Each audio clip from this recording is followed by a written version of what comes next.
social media marketing and how they get the job done. Customers have not evolved much and continue to be anxious with regards to staking all their money on the ideas created by advertising firms as well as their creative business units, but they are much more cautious how they spend that money.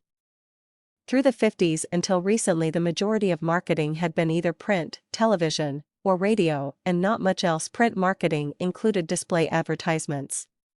Display advertisements ran the range from small two-column want ads within the classified section of the local publication to full-page double spreads in costly publications like Playboy or Vanity Fair.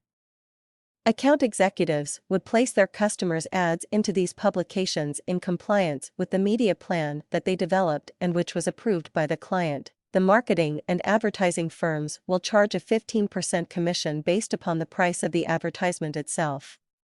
It was a very lucrative business enterprise, yet in the last 15 years or so it has changed drastically with the growth of boutique advertising firms and smaller design agencies who had scaled down cost to do business and generally will accomplish exactly the same job for a reduced amount of commission or even for a flat rate.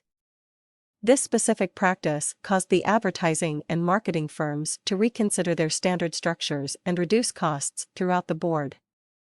The capability to generate advertisements by using computers did not actually come into general application until the late 80s, and the very first computers were not really computer systems at all but huge Linotronic typesetting machines, which took up the majority of a single room and required the use of poisonous chemical compounds to produce professional-looking form. A couple of years afterwards, Apple Company announced their very first Macintosh computers and aided to start the graphics revolution that remains to this very day.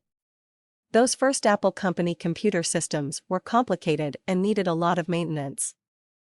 It absolutely was faster many times to do the ad in the old-fashioned manner manually by making use of overlays and press type rather than actually fiddle around with the primitive Macintosh.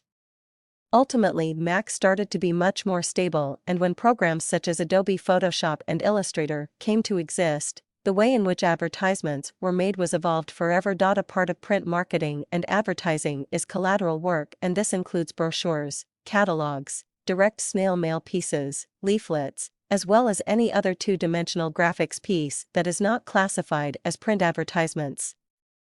Right until digital printing took over in the late 90s, most of these collateral pieces were being printed by large four-color printing companies.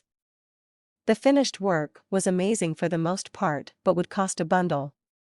Four-color offset printing was not affordable, but it was top quality.